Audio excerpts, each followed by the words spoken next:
করতেছে।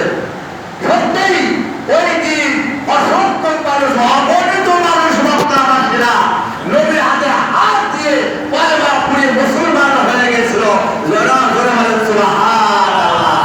আমার নবীর আদর্শ দেখি, আমার নবীর ব্যবহার দেখি, আমার নবীর এই আদর্শ এই ব্যবহার থেকে তারা থাকে থাকে থাকে থাকে মানুষ পয়গম্বর পুড়িয়ে মুসলমান হয়ে গেল।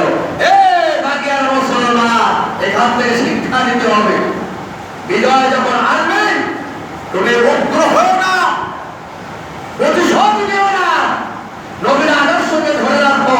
তুমি বিজয় তোমার আরো হবে, তুমি আরো জয়লাভ করবে, আরো বিজয় হবে তুমি। আর যদি তুমি কি কর্মটা অবলম্বন করো, কি করো, প্রতিশোধ নাও, হ্যাঁ, তাহলে আপনার মধ্যে আর শয়তানের মধ্যে পার্থক্য কি থাকলো বলেন? যে আপনাকে মারছে, আপনাকে কষ্ট দিয়েছে, আপনার উপর জুলুম করলো, আপনাকে দেশ ছাড়া করলো, আপনাকে ঘর ছাড়া করলো, আপনাকে হত্যা করতে বলে, তো আপনার ছেলে কান্দে, আপনার মেয়ে কান্দে, তারা অভিশাপ দেয়। এখন দিন পরিবর্তন হয়ে গেছে, দিন পরিবর্তন হয়ে গেছে। আপনি এখন ক্ষমতায়, আপনি শক্তিশালী হয়েছে। এখন শক্তিশালী হওয়ার পরে যে কাজটা ওই বেয়াদব করেছিল, ওই কাজটা যদি আপনি করেন, তাহলে ওই বেয়াদবের মধ্যে আপনার মধ্যে পার্থক্য কি থাকলো? কথা ঠিক না? ওই বেয়াদবের মধ্যে আর আপনার মধ্যে পার্থক্য কি থাকলো? আজকে যদি আপনি প্রতিশোধ দেওয়ার জন্য একজনকে হত্যা করে ফেলান, একজনকে যদি মেরে ফেলান, ও দুনিয়ার মানুষ যাকে আপনি মারছেন, ওই মৃত্যু ব্যক্তির ঘরের কোনা যা বাড়িতে চলে যান রাতের অন্ধকারে, ওই মৃত্যু ব্যক্তির বউ, মৃত্যু ব্যক্তির সন্তান, ছেলে মেয়ে কত ক্রন্দন করতেছে আল্লাহর কাছে। আল্লাহ আব্বা আব্বা বলে ক্রন্দন করতেছে, তার বাবার জন্য সে ক্রন্দন করতেছে। অনেক মা আছে সন্তানের জন্য চোখের পানি ছেড়ে ক্রন্দন করতেছে। ও দুনিয়ার মানুষ শুনে নাও, আজকে যে আঘাত তুমি তার উপরে করেছ, আজকে তার সন্তানের করে বন্ধ করতেছে, তারা কষ্ট পেতেছে, এর হিসাব কিয়ামতের ময়দানে আল্লাহর কাছে আপনাকে দেওয়া লাগবে। মাফ হবে না, মাফ হবে না।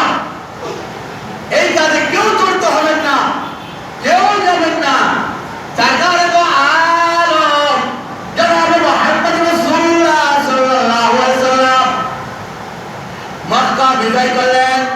বিলালকে ডাক দিলেন, বিলাল, ও বিলাল, মক্কার কাবা ঘরের উপরে উঠিয়া এবার জোরে আযান দাও, আযান দাও, আযান দাও, তাহলে তখন তোমার বিজয় আসবে। বিজয় আসার সাথে সাথে তোমার কাজ হলো আযান দেওয়া। আযান দিতে হবে, আযান দিতে হবে।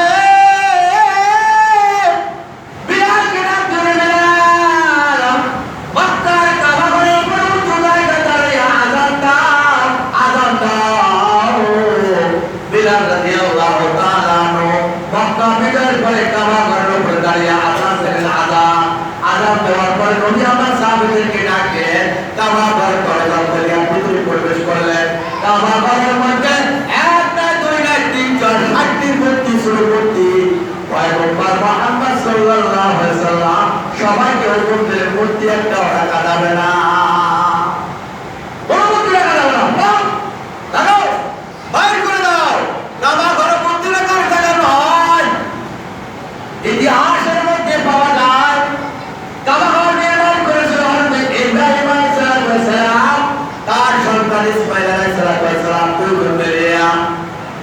দেখা যায় ওই কাবা ঘরের মধ্যে ইব্রাহিমের ছবি এবং ইসমাঈলের ছবি লাগানো ছিল, ওখানে ছিল। পাশে